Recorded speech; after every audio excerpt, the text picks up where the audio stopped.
Good evening, everybody. Today is probably going to be the first installment of many of my vlog entry. For those of you unfamiliar with what vlog means, vlog is simply a video blog. Me talking about whatever topic fancies me that day, or maybe you guys have questions, I have answers. Who am I? I'm a lawyer. My name is Larry Forman. I branded myself as the DUI Guy a few years ago now. I've been practicing law. This is my 4th year in practice and already getting things going. So this week, or this month, or this day, whatever this is going to turn into, we're going to be talking about DUIs today specifically. Even more specifically, we are going to be talking about why you should fight your DUI case even if you believe it is a complete 110% loser case. Meaning, you, let's say, did the field sobriety tests, which are those little puppies where you have to walk the straight line and hold your foot up 6 inches or more off the ground and then follow the officer's finger left and right and left and right. And you did the dog and pony show, which I have previously advocated very strongly against. Do not do those tests. They are designed by design. They are designed for failure. Now, it's unfortunate, but it is what it is.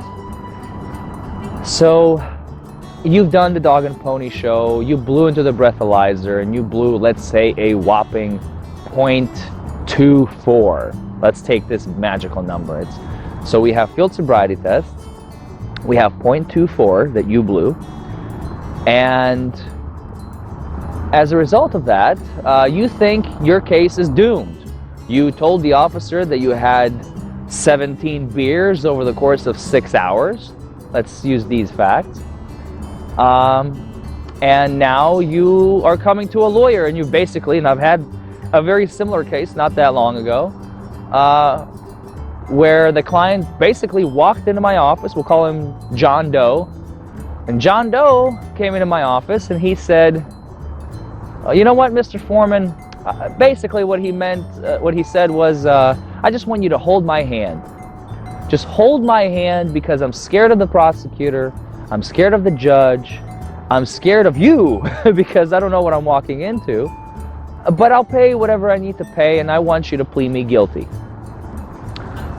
And I said, my first question out of my mouth was, why? And he looked at me, and John had this weird look in his eye, and he said, what do you mean, why? 0.24, I failed, I look at the police report, for God's sake. I failed everything. What else is there? And I said, well, I don't know. Did you watch the video? He goes, no. I said, do you know the rules and regulations that the officers have to follow? He goes, no. Do you know what the prosecutor has offered in the case, what he has done in this case? And I gave the slew of questions, and every time the answer was universal. No, I don't know that. I don't know that. I don't know that either. And one of the questions I asked him was, did the officer follow proper procedure when he was doing that dog and pony show out on the street? He said no, he didn't know anything about what the officer, excuse me, what the officer did do, did not do, should have done, or could have done. So how can you know that you should be convicted? And here's what happened. So he was, like I said, he was a 0.237 or something, I believe. He was close to that 3 times over the legal limit. And most of you, I already know the haters out there are going to hate me for saying this. You know, you're trying to get all these killers off the road, and what if it was your child and your kid and your son and your wife? At the end of the day, you're absolutely right. But that's not the right question. How can you sleep at night? How can you defend these people, quote unquote? At the end of the day, I'm just doing my job. The Constitution of the United States not only permits and allows, it actually mandates every lawyer to put, quote, look, you can look this up, quote, the burden is on the prosecution, and you as an attorney are allowed to, because the burden of proof is on them, they need to put on their case. You have a constitutional right to defend our clients as defense lawyers, to put the Commonwealth to their burden of proof. That's it. That is it. You can be guilty as sin, but if they can't prove it, you win your case. Simple, right? Well, at the end of the day, if I'm not defending my clients to the best of my ability, I am violating rule number 1, which is advocate zealously for your client. That's, I believe, ethics rule number 1. Advocate zealously for my clients. So what happened with John Doe? After I gave him his spiel, he was a little bit more willing to pay significantly more than he came in with, because he realized he might have a case. And lo and behold, he was guilty as all sin. But the police violated several rules and regulations, and I'm talking, we're not going to go into detail because I may divulge the case if I do, because it's a very serious, and it got a little bit of media attention even though it wasn't a Louisville case. The police violated his rights to the point where, after I met with the prosecutor several times, the prosecutor came to me and asked me not to go forward with my hearing. The hearing, which if successful, would bring out all the facts that I really desperately wanted the world to know, but we never got there, because the offer was, as they say, we couldn't refuse it. If my client refused it, I would be probably sued for malpractice if I didn't tell the offer to my client, because the offer was drop the DUI. It was a DUI second, by the way. He was looking at a very long suspension, and they dropped it. They dropped the second. They didn't even amend it. They simply dropped it, and he pled to a wanton charge that had nothing to do with alcohol, wanton second, which is a Class A misdemeanor with 0 jail time. So he had some probation, paid some fines, and that's it. And the beauty of that case is, well, sure, I got a drunk who was drunk. I've seen the video. He doesn't look sober. Off the road, not off the road, but not convicted. But I did my job. So then the conundrum becomes, we have 2 separate camps.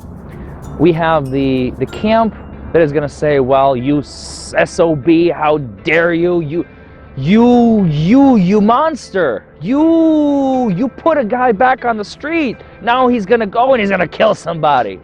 Well, not exactly. Don't get so hasty. One of the things that when a client walks into my office, believe it or not, I have a speech for them. I send my clients to rehab.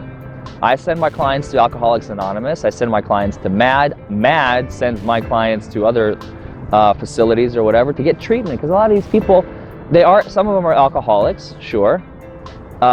Some of them just have a problem. Some of them, usually, the majority of DUIs are actually more of, how shall we put it, a life-turning event. They just had a divorce, maybe girlfriend dumped them, maybe they, God forbid, there was a miscarriage, maybe a child passed away. I mean, 1,000 different, they lost their job, is a huge one in this market. So my job is to fix the mistake that they made. That's the lawyer's job, to fix the mistake and solve the problem. I'm a problem solver by trade. People pay me money to solve their legal or sometimes non-legal problem, whatever it may be. So then finally the second camp is going to say, I'm getting to the second camp, who is going to say, excellent, Mr. Forman, you did your job. You got paid, you got the case resolved to the client's best, to the best of your abilities, and to you, the clients, best result. You got the best result that you could have possibly gotten in this case with my services, or you would have gotten maybe a better result with somebody else, although I highly doubt that, given what I've learned over the years and what I know. I know a lot of things I've learned because I was always eager to learn more. And the more you learn, the world is a simple system. So I won't get in, I'm starting to get philosophical, I feel. I'm going to get off the subject and get back to why you should fight your DUI case no matter what. So here's the prime example. John Doe is back on the road. His license has not been suspended for a single second.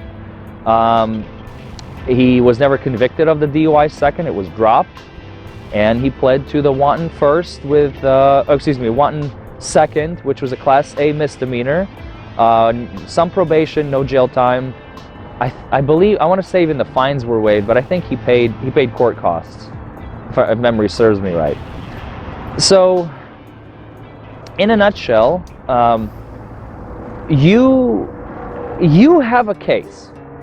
You got in trouble with the law. You had made a mistake. You screwed up. You didn't abide by the rules and laws that we all agreed upon, unless you're a sovereign citizen, which we're not going to talk about. If you're a sovereign citizen, feel free to turn off the video 20 minutes ago. But the laws that we agreed upon, and now you're seeking help. You come to my office, you say, Mr. Forman, I'm scared. I'm scared of the judge, I'm scared of the prosecutor, they're gonna crucify me. And I go, look, have a seat, let's talk. Tell me your story. Everybody has a story.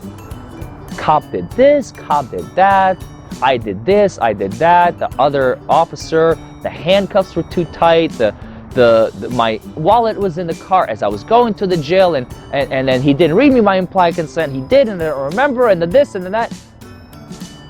And I write everything down, because in here, the whole time you're speaking, I am so used to trying DUI jury trials at this point, I am always thinking, if I'm a juror, what would I think about that fact?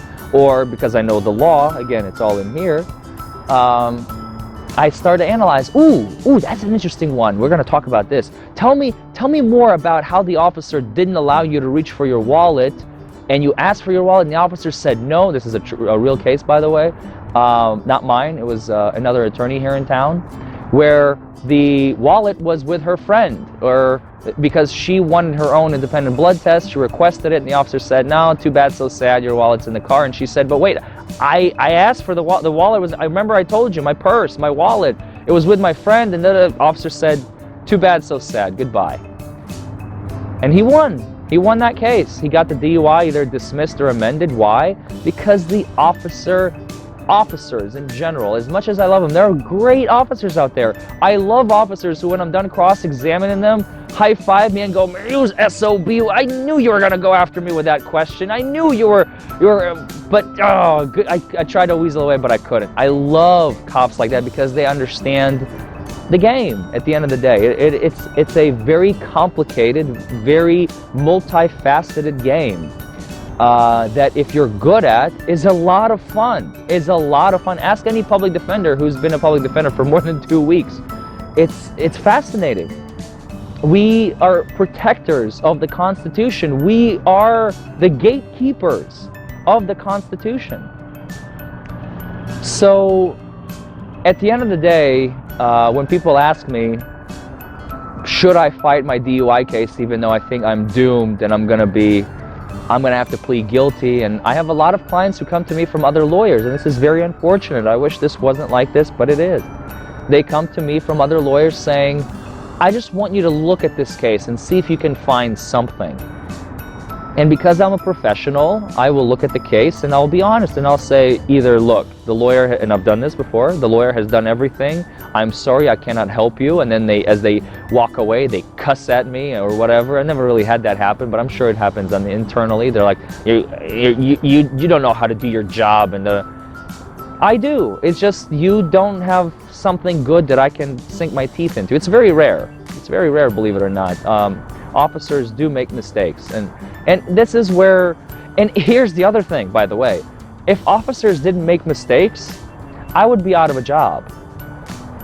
If they did everything perfect every single second of every single day, we would have a very good, clean, healthy community. I'm only there when somebody makes a mistake, either you or an officer because of you. So, to answer the question once again, why you should always, always, always, always contest your DUI case? Simple. You never know what you're going to find. You may strike gold, you may strike silver, you may strike coal, you may strike nothing. But if you don't dig, how can you know? And if you don't know, you will always wonder, what if? What if? What if?